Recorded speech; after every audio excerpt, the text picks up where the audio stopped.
Well, one benefit of this center-surround antagonism is that what these ganglion cells really convey to the brain is a signal not so much about the overall illumination of the environment, but rather about contrast, about an edge of light that might just be perfectly dividing the center from the surround region for any one receptive field structure. Well, with this sensitivity to contrast, the retina now can respond over a tremendous range of environmental conditions. What we're looking at here is a plot that illustrates the dynamic range of the response of a ganglion cell, and each of these lines here represent the discharge rate of a ganglion cell over some range of test spot illumination in the center. The different lines correspond to these different amounts of background illumination.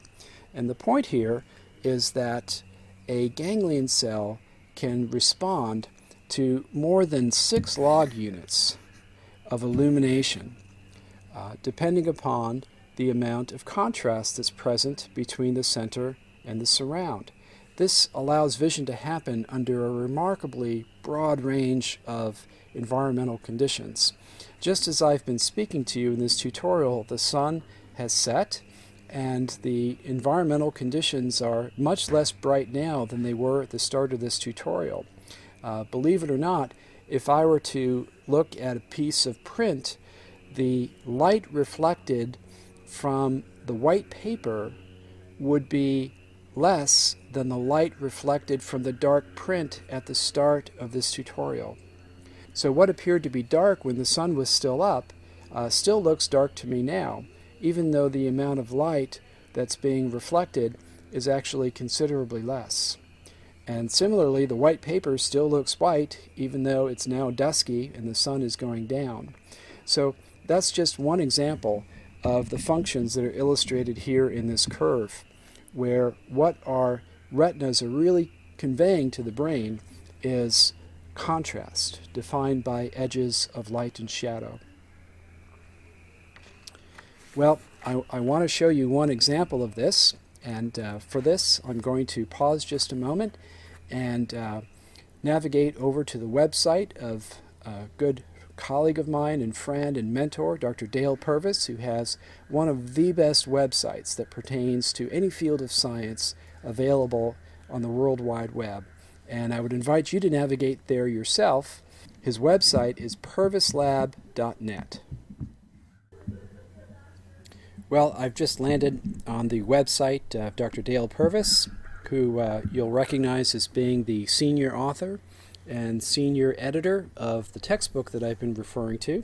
Again, a good friend and colleague for many years now here at Duke University, and a mentor of mine throughout the last couple of decades of my career. So I'm going to click on the domain in his website called See for Yourself. And if we go to See for Yourself, I want to draw your attention to one particular animation here under the lightness and brightness category. Now hopefully you can see this dot that's moving back and forth. It's a circular patch, and I hope that as you watch it move, you'll be able to see that there's an apparent change in the brightness of this circular patch as it passes through what looks like a bit of a veil or a bit of a fog. As it moves to the right, we see that it appears to be dark, and then as it moves to the left, it appears to be bright. So there, now it's getting brighter, and then as it moves back to the right, it's getting darker. I hope that's exactly what you see. So here it's getting bright, now it's getting dark. Well, I just want to see if you're paying attention. Of course, that's not what I see, and I hope that's not what you see. As it moves to the left, it's getting dark. You see that? It's getting dark. Now it moves back to the right, it's getting bright. To the left, it's getting dark. To the right, it's getting bright. Well, this is a demonstration of exactly the functions that I showed you in the last slide. So there's a change in the background illumination, and as that happens, our visual system continues to be responsive to the contrast between the center and the surround.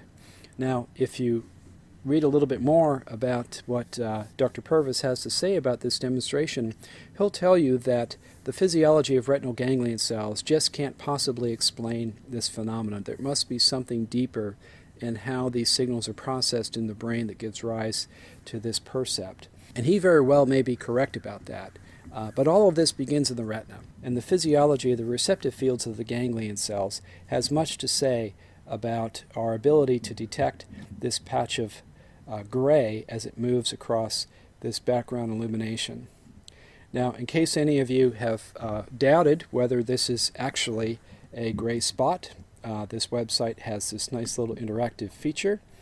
So here I can just mask out the background and move this with the spot, and you can see that indeed it's a uniform gray spot that moves across this field. And we can let that pass out and see how indeed the luminance is a function of the interaction of the spot and the background. Well, we could spend quite a bit of time here on this website, and I would invite you to do so. I think it's a fascinating set of demonstrations of visual physiology, and we'll look at a few more in our next tutorial.